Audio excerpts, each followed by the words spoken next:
गायत्री मंत्र। नमस्कार। नमस्कार। ओम भूर्भुवः स्वः तत्सवितुर्वरेण्यं भर्गो देवस्य धीमहि धियो यो नः प्रचोदयात्। ओम शांताकारं भुजगशयनं पद्मनाभं सुरेशं विश्वाधारं गगनसदृशं मेघवर्णं शुभांगं लक्ष्मीकान्तं कमलनयनं योगिभिर्ध्यानगम्यं वन्दे देवहरं सर्वलोकैकनाथम्।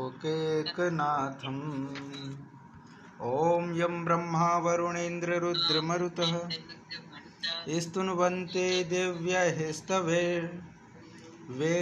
साङ्गपदक्रमोपनिषदैः गायन्ति यं साङ्गाः ध्यानावस्थिततद्गतेन मनसा पश्यन्ति यं योगिनो यस्यान्तं न विदुः सुरासुरगणा देवाय तस्मै नमः।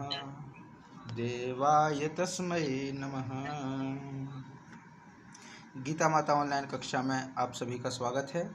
अभी की कक्षा में हमने 30 श्लोकों का अभ्यास किया है। 30वें श्लोक को समझ करके अब हम 31वें श्लोक को करेंगे। इन सभी श्लोकों में भगवान अपने स्वरूप का विस्तार बतला रहे हैं। विस्तार से उदाहरण के सहित अर्जुन को अपनी विशालता समझा रहे हैं कि मेरा स्वरूप कहाँ कहाँ विद्यमान है। तो पृथ्वी पर उपस्थित या संसार में उपस्थित जितने भी समूह हैं उन सभी समूहों में भगवान अपना स्वरूप बतला रहे हैं और उन सब के प्रमुख के रूप में, उन सभी में जो प्रमुख है उस प्रमुख के रूप में भगवान अपना स्वरूप बतला रहे हैं। जैसे अभी जो 30वां श्लोक है उसमें कहते हैं प्रह्लादश्चास्मि दैत्यानां कालः कलयतामहं मृगाणां च मृगेन्द्रोऽहं वैनतेयश्च पक्षिणाम। तो अब क्या कहते हैं कि दैत्यानां प्रह्लादश्चास्मि, दैत्यानाम अर्थात दैत्यों में, दैत्य यानी राक्षस असुर जो हैं उन सब में मैं प्रहलाद हूँ। क्योंकि सभी असुरों में प्रहलाद जो हैं वो बिल्कुल सबसे हटके हैं, सबसे विशेष हैं। इसलिए तो दैत्यानां प्रह्लादश्चास्मि, दैत्यों में मैं प्रहलाद हूँ। फिर कहते कलयताम अहम कालः। कलयताम, कलयताम का मतलब होता है जिनकी गणना की जाए, जो गणना करने योग्य हो। जैसे क्षण, घड़ी, दिन, पक्ष, मास, ये सभी गणना के योग्य है ना। 1 क्षण, 2 क्षण, 3 क्षण, ऐसे घड़ी होती, 1 घड़ी, आधी घड़ी, 4 घड़ी। उसके बाद होता है दिन, फिर पक्ष, शुक्ल पक्ष, कृष्ण पक्ष, फिर मास होते हैं। इस प्रकार से जो गणना की जाती है तो ये सभी जो प्रतीक हैं वो समय है, काल हैं। इसीलिए इनको कहा गया है कि कलयताम अहम कालः, गणना करने वालों में मैं काल हूँ। फिर कहते हैं मृगाणाम च मृगेन्द्रोऽहम्। मृगाणाम अर्थात चौपाया जो पशु हैं, जानवर हैं, उन सब में अगर मुझे देखना है तो मृगेन्द्रो अहम, मैं मृगेंद्र हूँ, मैं मृगों का इंद्र हूँ, पशुओं का राजा शेर हूँ, ये कहते हैं। फिर कहते हैं वैनतेयश्च पक्षिणाम, पक्षियों में अगर देखना है तो मैं वैनतेय हूँ, माने गरुड़ हूँ, पक्षियों में मैं गरुड़ हूँ, पक्षीराज गरुड़। ऐसे प्रमुख प्रमुख विशेषता बतलाते हैं। इसी क्रम में अब जो 31वां श्लोक है उसमें भगवान कहते हैं पवनः पवतास्मि च, पवनः पवतास्मि, पवनः पवतास्मि माने पवतास्मि, पवतामस्मि, पवतामस्मि। पवताम का मतलब होता है पवित्र करने वाले। एक अर्थ होता है पवित्र करने वाले, दूसरा अर्थ होता है वेगवान। कुछ कुछ भाष्यकार या गीता जी के जो व्याख्या करने वाले होते हैं वह इसका पवताम का अर्थ लगाते हैं जो वेगवान हैं, जो वेग है, जिनमें वेग अर्थात गति है, तो उनमें मैं पवन हूँ। पवन जो है पवित्र भी करती है, हवा जो है, वायु जो है वो पवित्र करने का भी काम करती है। जल से भी पवित्र होते हैं, मिट्टी से भी पवित्र होते हैं, अग्नि से भी पवित्र होते हैं, वायु से भी पवित्र होते हैं। तो पवित्र करने वालों में मैं पवन हूँ। फिर कहते हैं शस्त्र भृताम अहम रामः। शस्त्रभृताम अहम राम।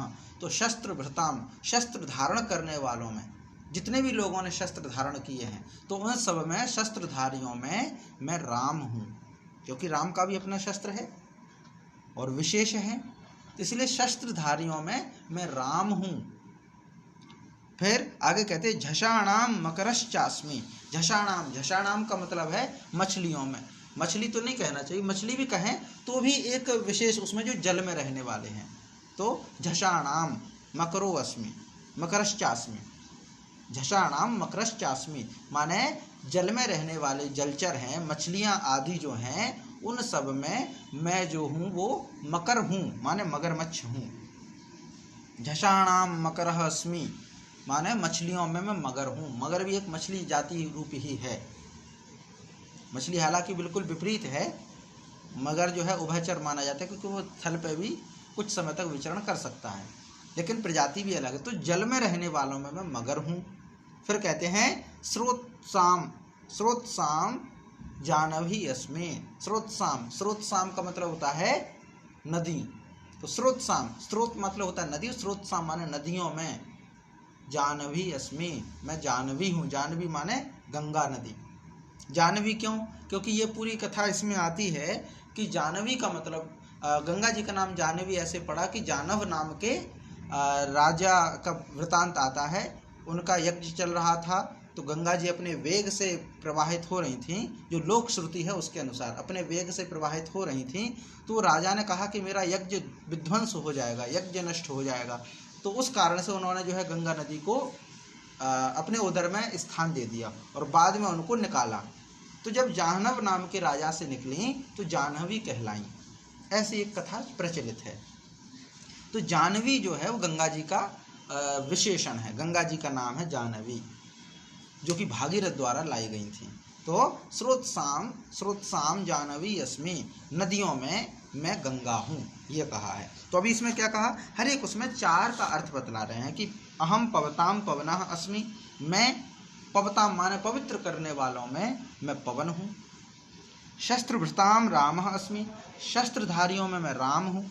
झषाणाम मकरः अस्मि, जितनी भी मछली हैं, मछली प्रजाति के जितने भी जल में रहने वाले जलचर हैं, उन सब में मैं मगर हूँ। स्रोतसाम जाह्नवी अस्मि, और जितनी भी नदियां हैं उन सभी नदियों में जो प्रमुख नदी है जाह्नवी अर्थात गंगा मैं हूँ, यहाँ पे ये कहते हैं। तो इसका यहीं पे होगा, इसको हम पाठ करते हैं। क्योंकि इसकी व्याख्या हम चाह रहे अंतिम दिन में हम सभी, भगवान ने जैसे मकर क्यों कहा, नदियों में जाह्नवी क्यों कही, वो तो वैसे तो हमें स्पष्ट हो रहा है कि ये विशेष हैं, लेकिन कुछ कुछ ऐसे शब्द प्रयोग किए जिसकी चर्चा कल भी हुई थी कि जो एक सामान्य परिचय नहीं है उनका, तो उनके लिए हम विशेष इस अध्याय के अंत में हम उन शब्दों की व्याख्या करेंगे कि इसमें भगवान ने स्वयं को क्यों कहा इस रूप में।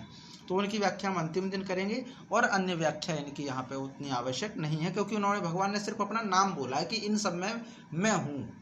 इन सभी, जैसे झषाणाम मकरः अस्मि, तो जितने भी जलचर हैं उन सब में मुझे मकर मान, मगरमच्छ मान। स्रोतसाम जानवी अस्मि, जितनी भी नदियाँ, उन सभी नदियों में गंगा के समान हूँ मैं, ऐसा है। तो पवनः पवतास्मि रामः शस्त्रभृतामहं, पवनः पवतामस्मि रामः शस्त्रभृतामहं। झषाणां मकरश्चास्मि स्रोतसामस्मि जाह्नवी, पवनः पवतामस्मि रामः शस्त्रभृतामहं। झषाणां मकरश्चास्मि स्रोतसामस्मि जाह्नवी, स्रोतसामस्मि जाह्नवी। जी, इसका पाठ कीजिए माता जी।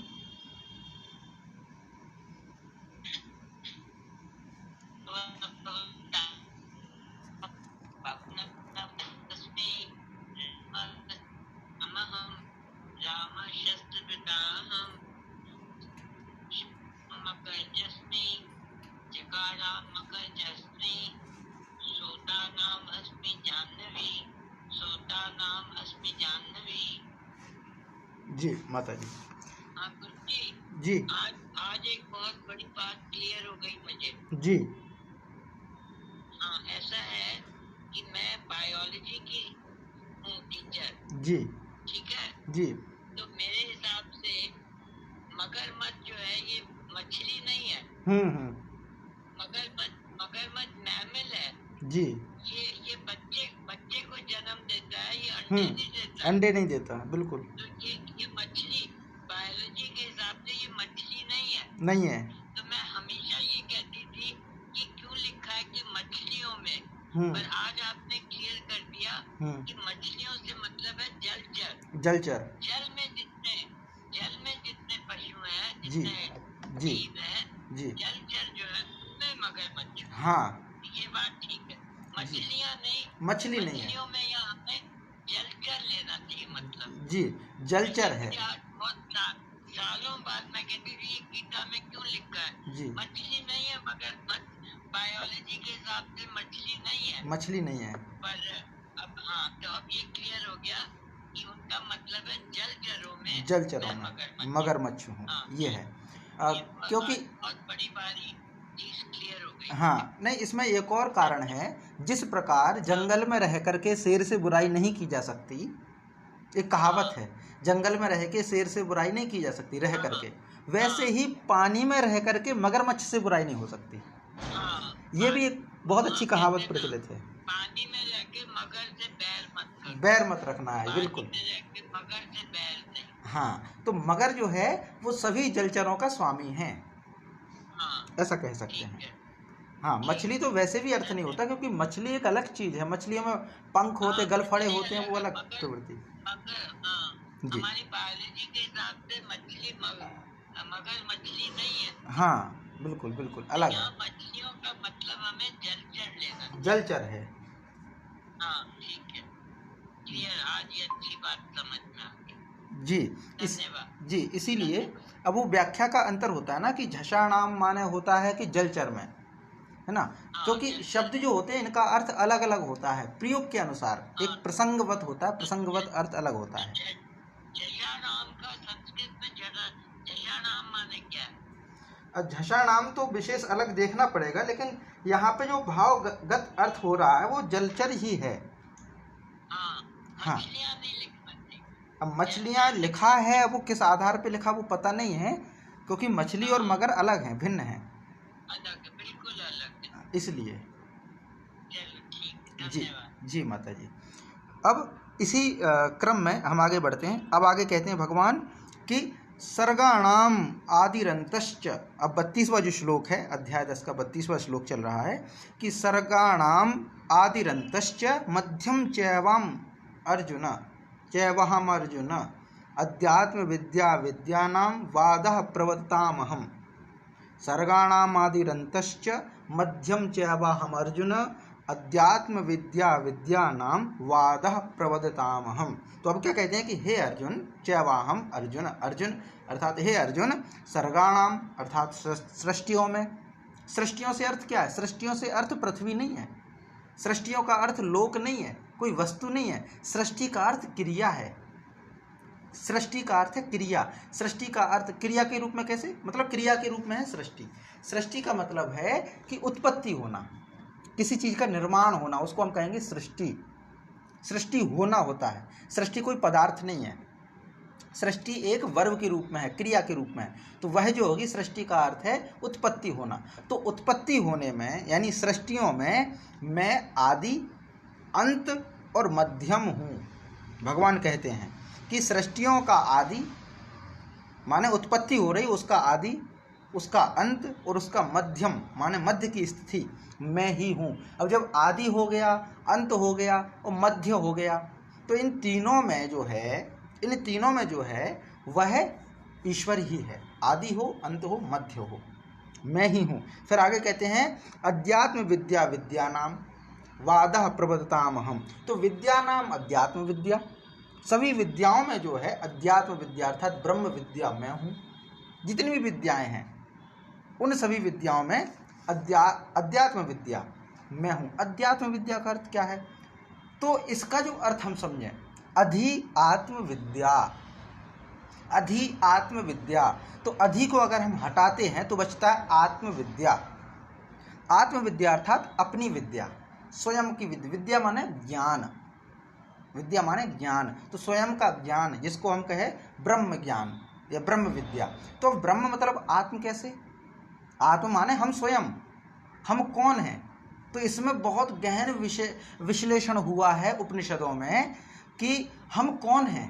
तो हम ये शरीर नहीं है। ये गीता जी बहुत बार बार कह रही हैं, एक ही बात पे जोर दिया कि हम ये शरीर नहीं है, शरीर से अलग हम कोई और हैं जिसको हम सच्चिदानंद परमात्मा का अंश कह सकते हैं। तो इन सब में हम हैं। मतलब अध्यात्म जो होगा, अधि मतलब होता है अंतःकरण, अधि माने अंदर, आत्म माने स्वयं। तो स्वयं के अंदर जो विद्यमान है उसको हम कहेंगे अध्यात्म। और अध्यात्म जो है वो बाहर का विषय नहीं है। अध्यात्म जो है, जितने भी आध्यात्मिक पुरुष होते हैं वह दिखावे में नहीं हो सकते, क्योंकि अध्यात्म जो विषय है वो बाहर का विषय नहीं है, वो आंतरिक विषय है। अध्यात्म आंतरिक अनुभूति है, बाह्य अनुभूति नहीं है। किसी भी व्यक्ति को देख करके हम नहीं बता सकते कि ये आध्यात्मिक है, किसी की फोटो देख करके हम नहीं बता सकते कि आध्यात्मिक है या नहीं है, क्योंकि हम तो ये कल्पना कर रखे हैं ना कि अध्यात्म का मतलब क्या है, रुद्राक्ष की माला पहने हो, त्रिपुंडधारी हो। गलत मैं ये नहीं कह रहा हूँ कि रुद्राक्ष की माला गलत है, त्रिपुंड धारण करना गलत है, जटाएं धारण करना गलत, उनका अलग अपना महत्व है, पर अध्यात्म का अर्थ कहीं भी इसमें नहीं है। अध्यात्म होना एक अलग चीज है। अध्यात्म होना आंतरिक विषय है, वो बाहर से हम नहीं देख सकते।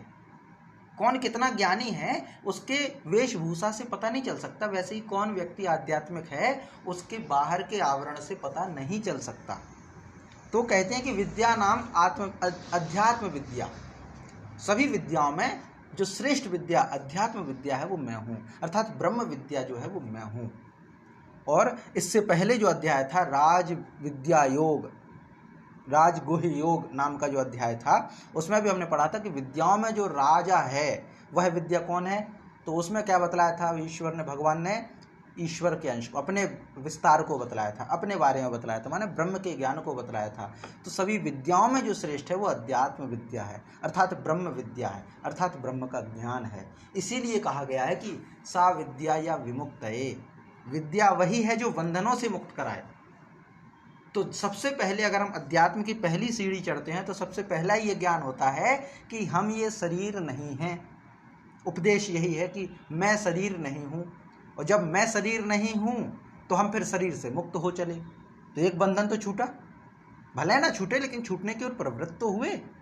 ये पता तो चला कि मैं जो मांस हड्डियों का जो पिंड हूँ वो अकेला नहीं हूँ। मैं जिस प्रकार मेरा ये मोबाइल है मैं मोबाइल नहीं हूँ, जिस प्रकार मेरा ये घर है मैं घर नहीं हूँ, जिस प्रकार ये मेरे कपड़े हैं पर मैं कपड़ा नहीं हूँ, वैसे ही यह मेरा शरीर है, मैं शरीर नहीं हूँ, मैं शरीर से भी परे हूँ। तो जब ये ज्ञान हो जाता है कि मैं फिर कौन हूँ, तो फिर हम कहते हैं कि मैं वही अनादि अनंत चेतना हूँ जो सर्वत्र व्याप्त है, जगत चेतना हूँ, अनादि अनंत। तो मैं जगत की चेतना हूँ, सीधा कनेक्शन है मेरा, और वहीं से जोड़ के रखना स्वयं को, वही योग है। तो यहाँ पे जो कहा है कि आत्मविद्या विद्या नाम, माने विद्याओं में मैं आत्मविद्या हूँ, विद्याओं में मैं आत्मविद्या हूँ। और प्रवताम अहम वादः, प्रवताम, प्रवताम माने प्रवदताम, प्रवदताम मतलब होता है परस्पर वाद विवाद करना।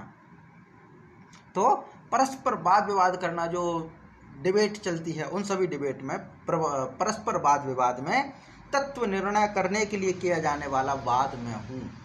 दोनों में अंतर है। वाद विवाद बहुत होते हैं, कहते हैं ना तर्क कुतर्क वितर्क, तर्क वितर्क तो चल सकते हैं लेकिन कुतर्क नहीं चल सकते। तो जब हम संवाद करते हैं, जब किसी टॉपिक पे लेकर के हम डिस्कस करते हैं, तो संवाद जो होता है, वाद विवाद जो होता है, उस वाद विवाद में वाद में हूँ। अब वाद क्या होगा, वाद ये होगा तत्व के निर्णय को सिद्ध करने वाला वाद होगा, और तत्व के निर्णय को असिद्ध करने वाला प्रतिवाद होगा या विवाद होगा। तो हम क्या कहते हैं, विवाद मत करो, विवाद मत करो, है ना। ये हम कहते हैं कि विवाद मत करो। विवाद अच्छा भी नहीं है, नकारात्मक शब्द विवाद हो गया। विवाद का मतलब क्या है, वाद का उल्टा। तो वाद तो ठीक है कि हमारा ये वाद है, माने हमारी ये सोच है, हमारा ये निष्कर्ष है, हमारा ये तत्व का ज्ञान है, वो तो हो गया वाद। लेकिन विवाद का मतलब क्या है, उसके विपरीत जितनी भी ज्ञान है वो विवाद है। तो ये जो कहा है कि प्रवदताम वादः अस्मि, वाद विवाद में मैं वाद हूँ, तत्व को सिद्ध करने वाला हूँ, ये कहा गया है। माने तत्व के निर्णय करने वाला जो है वो वाद है, और तत्व के निर्णय में जो बाधाएं हैं वो विवाद है। विवाद है और दोनों तरफ पक्ष, जब भी वाद विवाद होगा तो दो पक्ष तो होंगे ही, और दोनों ही पक्ष स्वयं को वाद मानते हैं और सामने वाले को विवाद मानते हैं। यही होता है ना। कौन कह देगा कि हम गलत हैं? हम देखते हैं सत्ता में, संसद में एक पक्ष होता है, एक विपक्ष होता है। विपक्ष कभी ये कभी नहीं कहता कि हम गलत हैं, वो यही कहेगा हम सही हैं, और सत्ता पक्ष भी यही कहेगा कि हम सही हैं। तो अपने को वाद और दूसरे को विवाद मान के चलते हैं। लेकिन जो तत्व का ज्ञान कराने में सहयोगी हो वो वाद होता है, और वही वाद भगवान कहते हैं कि वाद विवाद में मैं वाद हूँ। परस्पर वाद विवाद करने वालों में मैं तत्व का ज्ञान कराने वाला वाद हूँ, ये यहाँ पे कहा। तो सर्गाणाम आदिरंतश्च मध्यम च वाहमर्जुन आध्यात्म विद्या विद्यानाम वादः प्रवदतामहम्। तो सर्गाणाम आदिरंतश्च, सृष्टियों में मैं आदि अंत और मध्यम हूँ। अध्यात्म विद्या विद्यानाम, सभी विद्याओं में मैं अध्यात्म विद्या हूँ। और वादः प्रवदतामहम्, प्रवदताम माने वाद विवाद करने वालों में मैं वाद हूँ। तत्व का बोध कराने वाला, तत्व का निर्णय किया जाने वाला वाद मैं हूँ। ऐसा यहाँ पे परिचय भगवान देते हैं। माने पूरे विस्तार अर्जुन को समझा रहे हैं, इन सभी में मुझे जान, ये सब इसमें चल रहा है। माने इसको हम देखें तो एक पूरा समूह बन रहा है ना। उन सभी समूह में किसी एक को भगवान कह रहे हैं कि इन सब में मैं ये हूँ, इन सब में मैं ये हूँ। जैसे संस्कृत व्याकरण का एक सूत्र होता है जिसमें षष्ठी बहुवचन या सप्तमी बहुवचन होता है, वह एक सूत्र लगता है यतश्च निर्धारणम। यतश्च निर्धारणम माने बहुत सारे समूह में से कुछ एक निर्धारित करना। जैसे हम कहेंगे कविषु कालिदासः श्रेष्ठ, कवियों में कालिदास श्रेष्ठ हैं। या फिर हम कहें कवि नाम कालिदासः श्रेष्ठ, कवियों में कालिदास श्रेष्ठ हैं। तो भगवान ये कह रहे हैं कवि नाम कालिदासः अहम्। कहा तो नहीं है, पर अगर हम कहना चाहें समझने की दृष्टि से तो कह तो यही रहे हैं कि सर्गाणाम, षष्ठी बहुवचन आगे ना, सर्गाणाम सर्गों में, सृष्टियों में आदि अंतः मध्यम चैव अहम। तो सृष्टि करने में मैं आदि हूँ, अंत हूँ और मध्य भी मैं ही हूँ, ये कहा।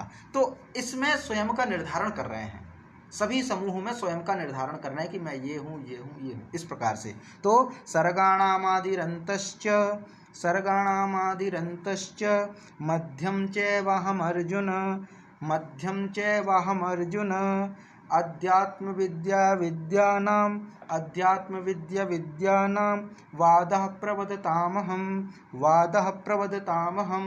सर्गाणामादिरन्तश्च, सर्गाणामादिरन्तश्च मध्यम चैवाहमर्जुन, मध्यम चैवाहमर्जुन अध्यात्म विद्या विद्यानाम, अध्यात्म विद्या विद्यानाम वादः प्रवदतामहं, वादः प्रवदतामहं, वादः प्रवदतामहं। जी, इसका पाठ कीजिए।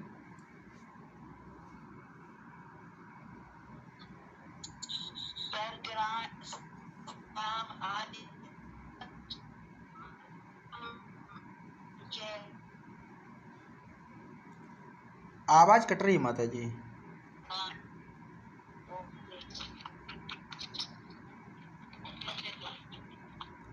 जी,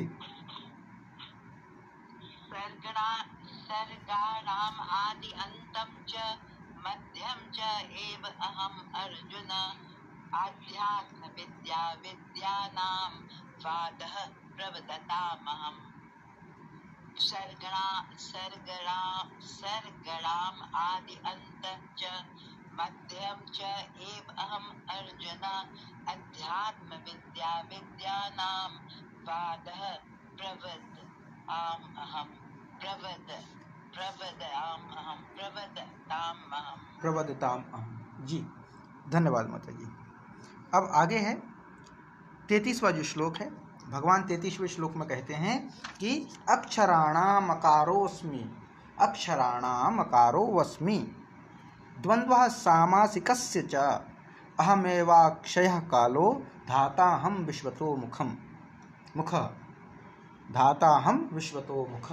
तो इसमें क्या कहते हैं कि अक्षराणाम अकारोऽस्मि, अक्षराणाम माने अक्षरों में, अक्षर जो हम लिखते हैं, वर्णमालाएं पढ़ते हैं, वर्णमालाएं पढ़ते हैं, तो उन सभी अक्षरों में अकार अस्मि, अकार माने छोटा आ, अकार। व्याकरण परंपरा में कार शब्द जोड़ने की परंपरा है। जब भी कोई शब्द का प्रयोग करते हैं तो उसमें कार जोड़ते हैं। जैसे हमें आ बोलना है तो अकार कहेंगे, ई बोलना है इकार कहेंगे, का बोलना है ककार कहेंगे, माँ बोलेंगे तो मकार कहेंगे।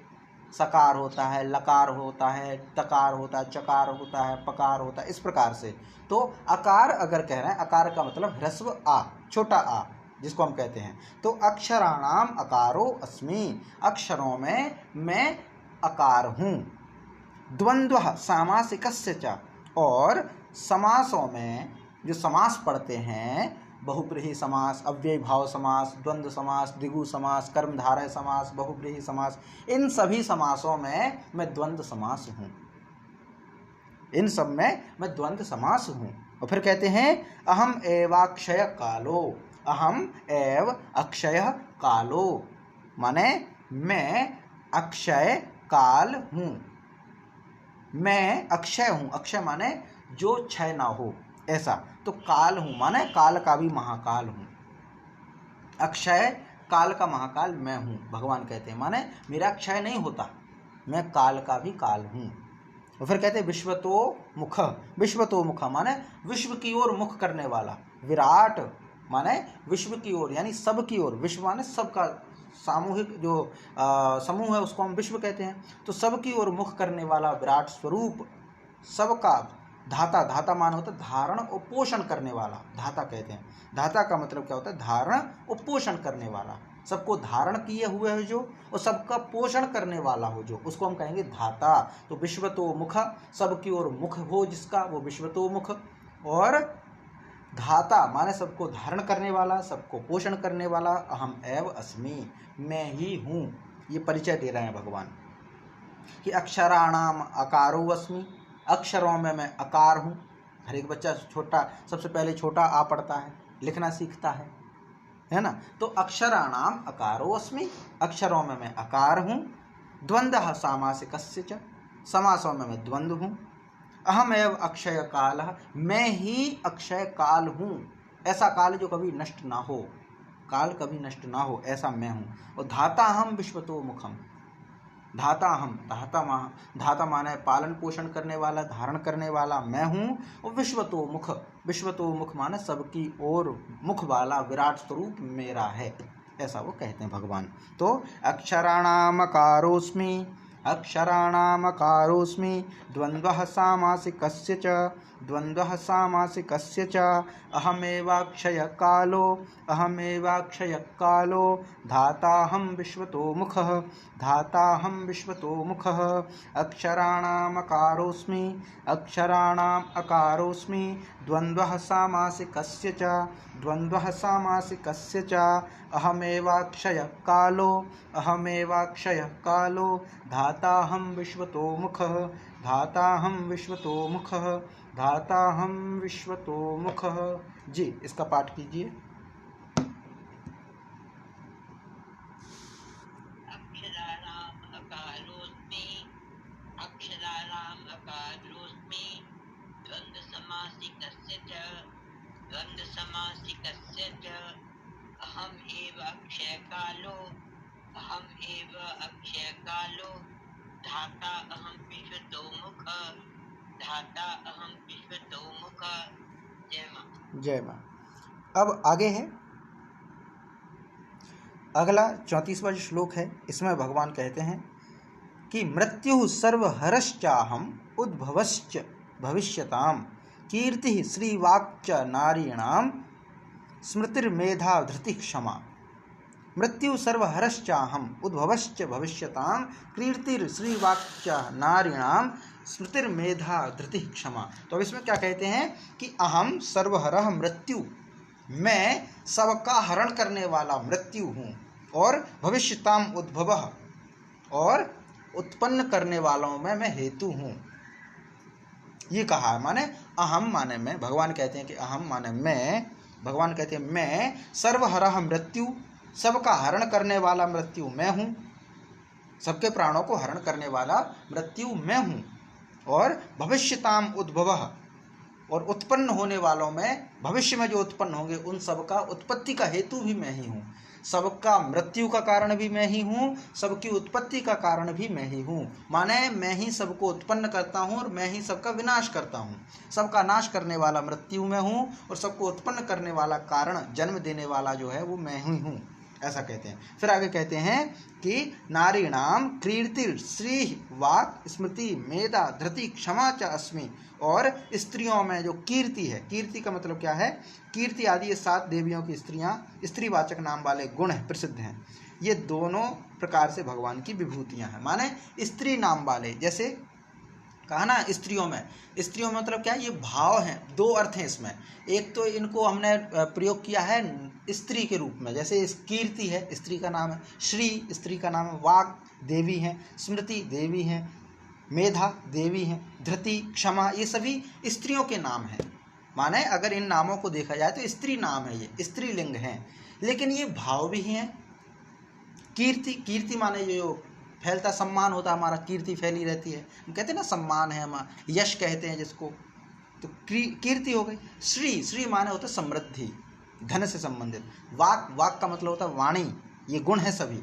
स्मृति माने जो हम याद करते हैं, स्मरण करते हैं, वो स्मृति। मेधा माने होता है बुद्धि। फिर होता है धृति माने धारण करने की क्षमता। फिर क्षमा, किसी को क्षमा करना, किसी के अपराध को क्षमा करना, ये जो गुण हैं ये सभी मैं ही हूँ। स्त्रियों में ये जो गुण हैं वो मैं ही हूँ। ये एक अर्थ तो ये हो जाएगा कि स्त्रियों के ये सभी गुण हैं, एक अर्थ ये हो जाएगा कि स्त्री रूपी ये सभी गुण हैं जो स्त्रीवाची शब्द हैं, ऐसा। तो यहाँ पे कहते हैं 2 बातें इसमें कही हैं कि एक तो सबका नाश करने वाला, सबका हरण करने वाला मैं ही हूँ, सबका हरण करने वाला मैं ही हूँ। और दूसरा इसमें सबकी उत्पत्ति का कारण भी जो है वो मैं ही हूँ। और इसकी व्याख्या जो अलग की गई है कि कीर्ति श्री वाक स्मृतिर मेधा धृति क्षमा ये 7 कौन है, तो इसके बारे में कहा जाता है कि एक प्रसंग और इनमें जुड़ता है कि स्वयंभू जो मनु है, तो मनु की कन्या जो प्रसूति प्रजापति दक्ष को ब्याही गई थी, उनमें से माने प्रजापति दक्ष की जो कन्याएं थी, 24 कन्याएं उत्पन्न हुई थी, उन 24 कन्याओं में से 7 प्रमुख हैं। एक अर्थ ये भी लगाया जाता है कि सबसे पहले जो कन्या उत्पन्न हुई प्रजापति ब्रह्मा के द्वारा, वो 7 कन्याएं उनमें से 24 में से प्रमुख हैं। पूरी हुई थी 24 और 24 में से 7 प्रमुख हैं, ऐसी एक पौराणिक घटना के अनुसार। तो उनमें से कीर्ति, मेधा, धृति, स्मृति, क्षमा आदि ये जो हैं वो इसी सब में है। और इनके फिर प्रसंग आगे चलते रहते हैं कि जैसे धृति नाम की जो कन्या थी उसका विवाह जो है वो माने कीर्ति मेधा धृति का विवाह धर्म से हुआ, स्मृति का अंगिरा से विवाह हुआ, क्षमा का महर्षि पुलह को ब्याही गई, और भृगु की कन्या का नाम श्री जो दक्ष कन्या ख्याति के गर्भ से उत्पन्न हुई थी। माने ये तो अनंत कथाएं हैं, लेकिन सरल अर्थ जो इसमें समझ में आता है कि ये जो भाव हैं समाज में, ये सभी भाव मुझसे ही उत्पन्न होते हैं। माने किसी की कीर्ति फैल रही है, किसी का सम्मान फैल रहा है तो मुझसे है, किसी की समृद्धि है वो मुझसे है, कोई वाणी वाला है, अच्छा बोलने वाला है तो मुझसे है, किसी की स्मृति है वो मुझसे है, मेधा मुझसे है, धृति और क्षमा ये सभी भाव जो हैं वो मुझसे हैं। और ऐसा भी कहते हैं, दूसरा अर्थ है स्त्री नाम माने 24 स्त्रियों में ये 7 प्रमुख जो हैं वो मैं ही हूँ, ऐसा भगवान कहते हैं। तो मृत्यु सर्वहरश्चाहम मुद्भवश्च भविष्यताम कीर्तिर्श्रीर्वाक्च नारीणां स्मृतिर्मेधा धृति क्षमा। मृत्यु सर्वहरश्चाहम मुद्भवश्च भविष्यताम कीर्तिर्श्रीर्वाक्च नारीणां स्मृतिर्मेधा धृति क्षमा। स्मृतिर्मेधा धृति क्षमा। मृत्यु सर्वहरश्चाहम उद्भवश्च भविष्यताम कीर्तिर्श्रीर्वाक्च नारीणां स्मृतिर्मेधा धृति क्षमा। स्मृतिर्मेधा धृति क्षमा। जी इसका पाठ कीजिए।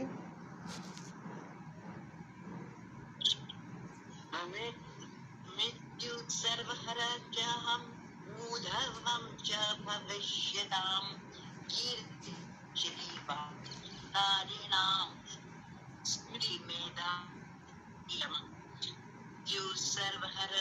सर्वहरश्चाहम उद्भवश्च भविष्यताम कीर्तिर्श्रीर्वाक्च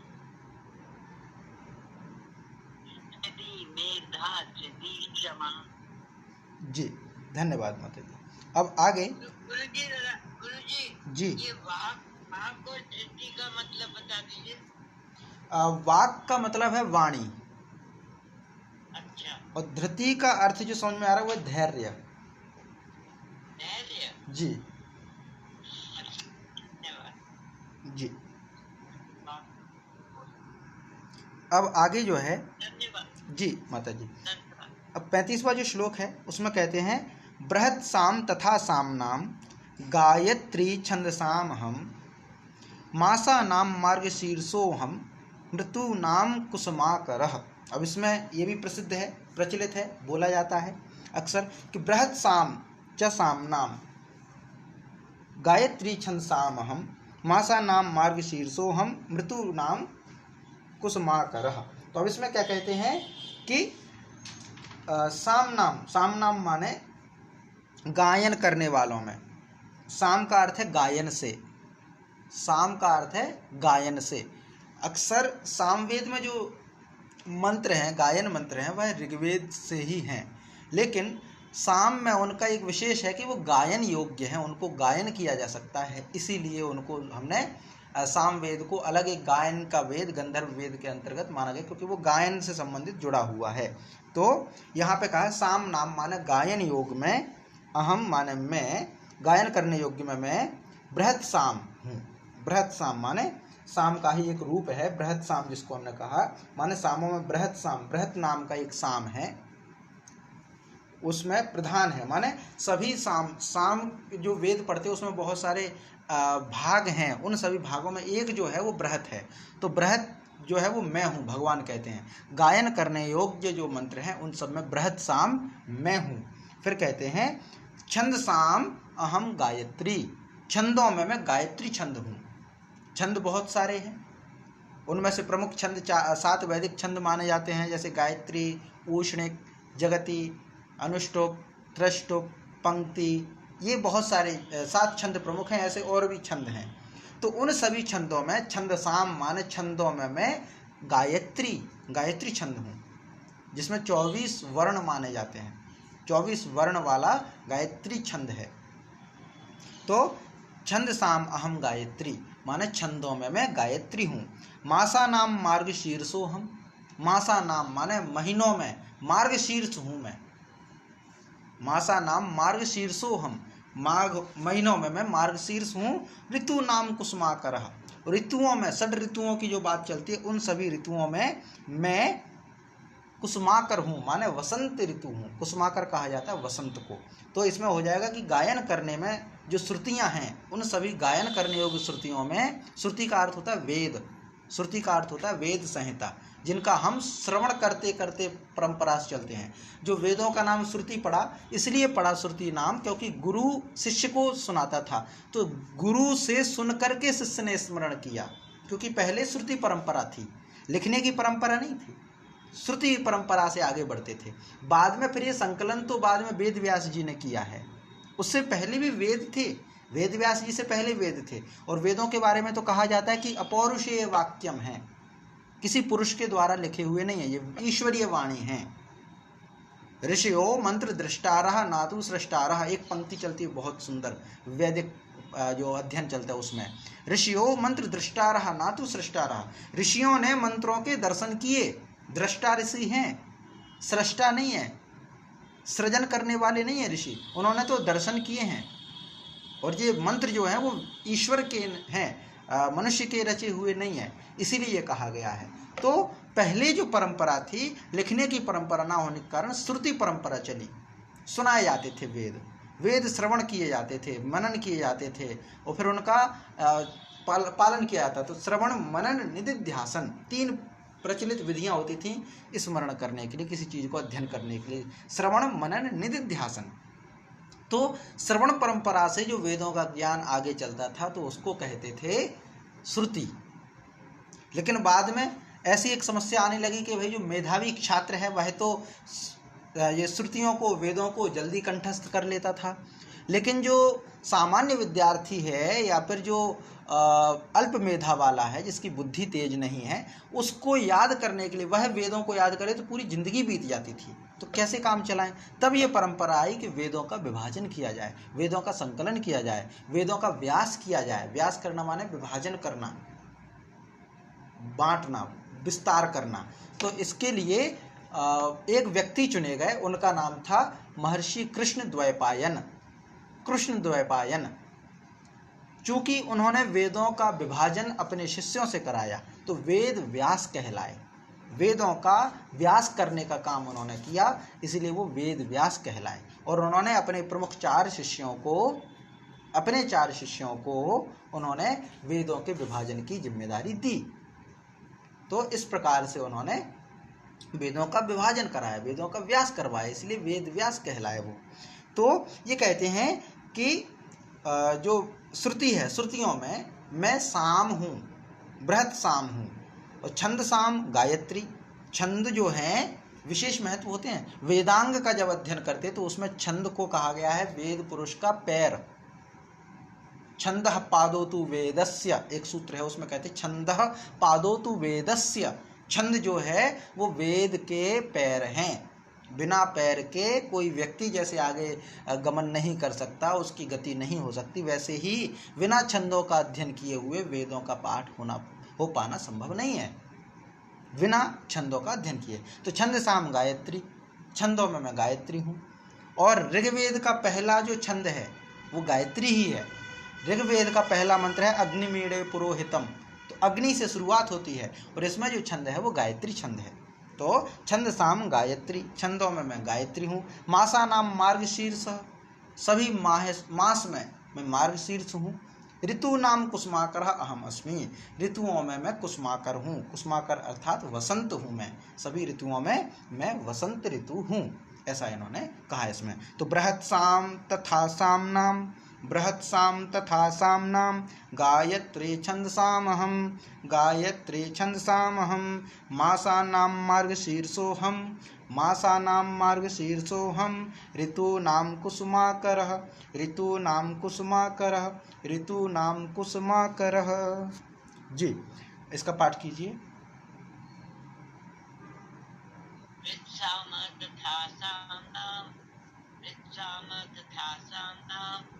गायत्री छंदसामहं, गायत्री छंदसामहं।